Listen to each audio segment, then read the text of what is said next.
Hello friends, आज मैं आपके साथ क्लास 7th का ये मैथमेटिक्स का पेपर है PT1 का 2024-25 का क्वेश्चन पेपर है। टोटल मार्क्स आपके 50 और टाइम 1 आवर। ठीक है, तो सबसे पहले आपने क्या करना है, यहाँ पर दे रखे हैं आपको 10 मल्टीपल चॉइस क्वेश्चन।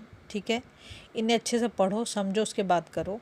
जैसे यहाँ पे दे रखा है, if the integer 10, -7, 5, 3, -4 and 0 are marked on the number line, then the integer which lies on the extreme left. याद रखोगे, लेफ्ट साइड पे क्या आते हैं, नेगेटिव नंबर्स आते हैं, है ना, और राइट साइड पे क्या आते हैं, पॉजिटिव नंबर्स आते हैं, और 0 तो तुम्हारा बीच में आएगा, तो क्या नंबर होगा, -7 होगा। ठीक है, नेक्स्ट क्वेश्चन में देखो, यहाँ दे रखा है 0 divided by -10 is equal to. अगर ऊपर 0 है, नीचे कोई भी नंबर है, तो आपका आंसर 0 ही होने वाला है। ठीक है, बात समझ में आ रही है। तो ऐसे आपको हर एक क्वेश्चन को सॉल्व करना है, उसके बाद करना है, बिल्कुल भी जल्दबाजी ना करें कि डायरेक्ट टिक कर दें, बिल्कुल भी नहीं।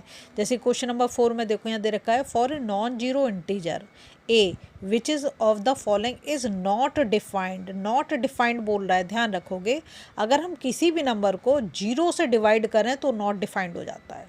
ठीक है, तो इसमें ए ऑप्शन जो करेक्ट है। बात समझ में आ रही है तुम्हारी। ठीक है, अब जैसे यहाँ लिख रखा था, रेसिप्रोकल ऑफ 5 होल 2/3। क्या दे रहा है, 5 होल 2/3। क्या करोगे, पहले 3 से 5 को मल्टीप्लाई करोगे, 3 5 या 15, 15 + 2 17/3 आ गया। पर वो रेसिप्रोकल पूछ रहा है बच्चों तुमसे।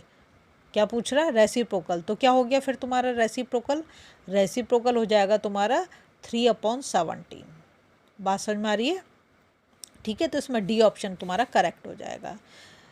अब मैंने आपको हिंट दे दिया कैसे सॉल्व करोगे। ठीक है, सारे क्वेश्चन मैं नहीं बताऊंगी। अगर आपको किसी क्वेश्चन में भी डाउट है तो आप मुझे कमेंट करो, तो मैं आपको सॉल्यूशन भी प्रोवाइड करूंगी। लेकिन पहले आप इसे खुद से करके देखो।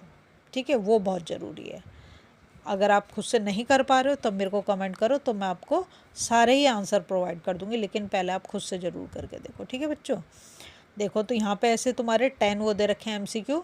उसके बाद आ जाता है तुम्हारा do as directed, do any 6 question. यहाँ पर आपको 7 दे रखे हैं और 7 में से 6 आपको करने हैं। ठीक है, ये बहुत ईजी क्वेश्चन है। ये कहने को तो ICSE बोर्ड का क्वेश्चन पेपर है, लेकिन ये NCERT का क्वेश्चन पेपर, मतलब क्वेश्चन दे रखा है यहाँ पे 625 × -35 + -625 × 65। ठीक है, बहुत ईजी क्वेश्चन है। क्या करना है, 625 को आपको कॉमन ले लेना। चलो मैं नहीं बताती है, पहले आप खुद से ट्राई करो, फिर मैं बताऊंगी। ठीक है, ये आपको वेरीफाई करना है। ये भी अगेन NCERT से लिया हुआ क्वेश्चन है। ठीक है, तो इसमें बहुत सारे क्वेश्चन तो मुझे NCERT के ही दिखाई दे रहे हैं। तो यहाँ पर देखो, आपको जैसे ये बहुत ईजी है, कि दे रखा है 3/4 ऑफ ए ईयर। तो याद रखो कि 1 ईयर में कितने मंथ्स होते हैं, 12। तो 4 से 12 को डिवाइड करोगे तो 4 3 जा 12, 3 3 जा 9। तो ये आपका आंसर आ जाएगा 9 मंथ। ठीक है, तो ध्यान रखो, बहुत ईजी है। 1 लीटर में कितने ml होगा, 1000 ml होगा। तो 8 से उसको डिवाइड करो, जो आंसर आएगा उसको 5 से मल्टीप्लाई कर दो। समझ गए, ऐसे करना है। ठीक है, उसके बाद आता है आपका C सेक्शन। ठीक है, C सेक्शन में देख लो, अब यहाँ पे दे रखा answer the following, do any 3 question. यहाँ पर आपको 5 दे रखे हैं, तो यहाँ पर तो आपको 2 चॉइस दे दी है ना। तो ये आपकी वर्ड प्रॉब्लम दे रखी है फ्रैक्शन से। ठीक है, फिर ये डेसिमल से ले लिया क्वेश्चन है, 2 व्हीलर कवर से डिस्टेंस, ये भी NCERT का क्वेश्चन है अगेन। ठीक है, फिर यहाँ पे दिया है एवेलुएट।